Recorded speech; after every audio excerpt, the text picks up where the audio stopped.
다음에 만나볼 종목은요. 김정수님께서 남겨주신 삼성 엔지니어링 살펴볼게요. 매수가가 24,000원이에요. 비중은 40% 가지고 계시고요. 현재 수익 잘 보고 계시는 상황인데 앞으로의 대응 전략이 궁금합니다. 라고 남겨주셨어요. 비중도 많으시고 지금 삼성 엔지니어링 최근에 분위기가 워낙에 좋아서요. 오늘 3만 원까지 올라왔습니다. 앞으로의 대응 전략 어떻게 짜면 좋을까요? 삼성 엔지니어링을 보면 우리가 건설주 업황에 대해서 이야기하는 게 좋을까요? 아니면 그냥 건설주 업황은 좀 무시하고 네. 이 기업만 따로 대응하는 게 좋을까요? 그래도 영향이 있지 않을까요? 아, 그래요? 네. 그러면 우리가 전혀 없나요? 말 나온 김에 다른 건설주들도 같이 한번 보죠. 그럼 되겠네요. 삼성 엔지니어링은 아무래도 이제 플랜트 관련된 사업이 메인이고, 네. 그 다음에 해외 쪽 관련된 매출이 주력입니다. 전체 국내 매출은 별로 없어요.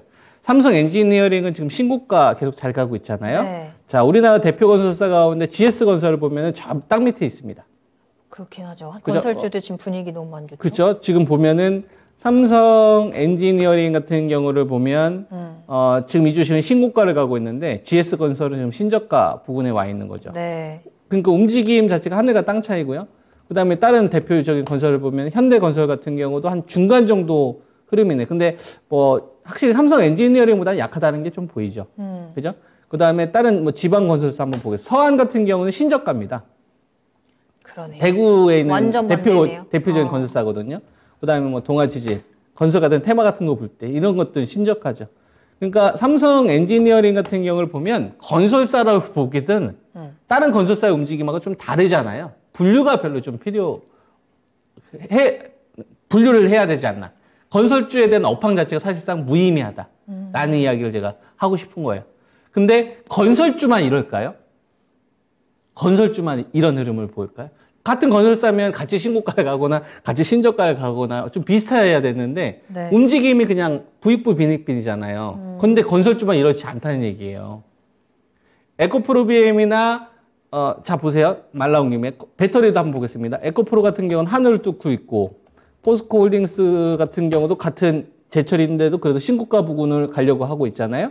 그리고 삼성 SDI 같은 배터리 가운데 삼성 SDI 같은 경우도 신고가를 향해서 좀 가고 있는 모습이고, 그죠? 근데 SKC 같은 경우는 신저가 부근에 와 있는 상태고, 그 다음에 SK 아이테크놀로지 같은 경우는 신저가 가 있는 상태인 거고, 움직임이 좀 많이 다르지 않습니까? 그러네요. 근데 이게 소부장도 이래요.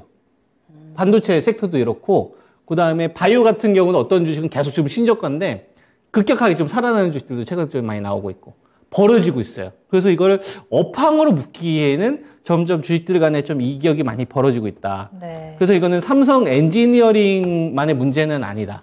라고 저는 판단을 합니다. 이게 왜 궁극적인 원인일까? 이건 쏠림이라고 봅니다.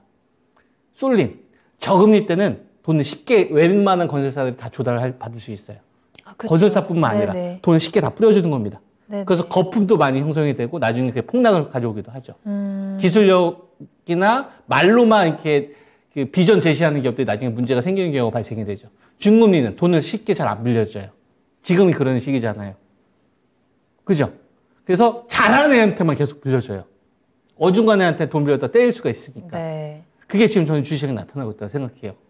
건설주 가운데서도 완전 우량하거나 그 상단에 있는 쪽으로는 계속 쏠리는데 아닌 기업들은 이렇게 많이 빠졌는데도 배제하려고 하는 흐름들이 나오는 거죠. 제거될까봐. 그래서 삼성 엔지니어링은 건설주 내에서도 좀 독보적인 위치로 이제는 봐야 되지 않을까. 같은 건설사 내에서의 좀 다른 건설사들 좀 약하더라도 이 주식은 좀 별도로 대응을 해야 되지 않을까. 이런 의견을 좀 드리고 싶은 거고. 네. 그래서 이 주식이 요번에 신고가를 돌파하기 전에 저항대가 잔뜩 있었던 가격대가 있었습니다. 이게 27,000원대에서 26,000원 정도인데 요 가격이 쉬운 자리가 아니에요. 이게 2021년도에 6월 달에 한 번 있었고 10월 달에 한 번 있었고 4월 달에 한 번 있었고 5월 달에 한 번 있었고 그다음에 작년도 12월 달에 있었어요. 근데 이 기간 동안에 시장은 어떤 상황이었냐면 친절하게 전고점을 돌파했던 구간이 아니라 온갖 악재, 러시아 전쟁부터 시작해서 금리 인상, 그죠? 그다음에 이런 일들이 막 있었던 사건이거든요. 그런 구간에서도 불구하고 시장 꺾였는데도 불구하고 이 주식은 계속 돌파를 했다. 그럼 이 자리가 앞으로는 좀 중요한 지지 자리로 좀 바뀌지 않을까. 우리가 지금 보고 있는 이 가격이 출발 자리일 수도 있겠다는 생각을 저는 합니다. 그래서 25,000원대에서 26,000원 선 정도? 아니, 26,000원에서 27,000원이거든요. 가격 정정하겠습니다. 요 가격대가 무너지기 전까지는 좀 계속 좀 가져가자라는 의견 좀 드리겠습니다. 네. 매도를 하더라도 저 가격이 붕괴돼야만 좀 매도 신호가 나온다고 생각해요. 그래서 이거를 좀 콘크리트 지지 가격으로 봐야 되지 않을까? 이렇게 의견 드리겠습니다. 좋습니다. 삼성 엔지니어링 지금 굳이 요 상승을 멈출 필요는 없을 것 같죠. 자, 26,000원에서 27,000원을 기준으로 해서 그 위에서 계속해서 주가가 떨어지지 않고 잘 이어가 준다면 조금 더 수익을 계속해서 누려볼 수 있을 것 같습니다. 수익 미리 축하드리도록 하겠고요. 더 큰 수익으로 이 시장을 좀 잘 이겨낼 수 있기를 같이 응원하도록 할게요.